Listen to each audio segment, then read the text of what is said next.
ପାହାଡ଼ର ବିଭିନ୍ନ ଉପଯୋଗିତାକୁ ଦୃଷ୍ଟିରେ ରଖି 2002 ମସିହାରେ ଜାତିସଂଘ ତରଫରୁ ପାହାଡ଼ ଦିବସ ପାଳନ କରିବା ପାଇଁ ନିଷ୍ପତ୍ତି ନିଆଯାଇଥିଲା, ଯାହାକି 2003 ମସିହା ଡିସେମ୍ବର 11 ତାରିଖରେ ପ୍ରଥମେ ପାଳିତ ହୋଇ ପ୍ରତିବର୍ଷ ପାଳିତ ହେଉଛି, ଯାହାକି କଳାହାଣ୍ଡି ଜିଲ୍ଲା କେସିଙ୍ଗା ବ୍ଲକ ଅନ୍ତର୍ଗତ ପଞ୍ଚାୟତ ଡିଗ୍ରୀ ମହାବିଦ୍ୟାଳୟ ବେଲଖଣ୍ଡି ଆନୁକୂଲ୍ୟରେ ଆନ୍ତର୍ଜାତୀୟ ପର୍ବତ ଦିବସ ପାଳନ କରାଯାଇଛି।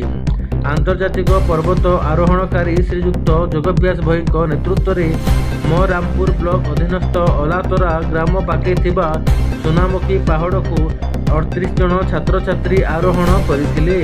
ପରିଚାଳନା କମିଟିରେ ଅଧ୍ୟକ୍ଷ ଶ୍ରୀଯୁକ୍ତ ମକଲିମ ଗହିର, ଅଧ୍ୟାପକ ସଦାନନ୍ଦ ଶତପଥୀ, ସ୍ୱାତି ପ୍ରଧାନ ପ୍ରମୁଖ ସାମିଲ ଥିଲେ ଓ ପଞ୍ଚାୟତ ଡିଗ୍ରୀ ମହାବିଦ୍ୟାଳୟର ଲୋକସଭା ସାଂସଦ ପ୍ରତିନିଧି କବିପ୍ରଭା ଘନଶ୍ୟାମ ଗହିର ମୁଖ୍ୟ ଅତିଥି ରୂପେ ସାମିଲ ଥିଲେ। ମରାମପୁରରୁ ଚର୍ଚ୍ଚା ଟିଭି।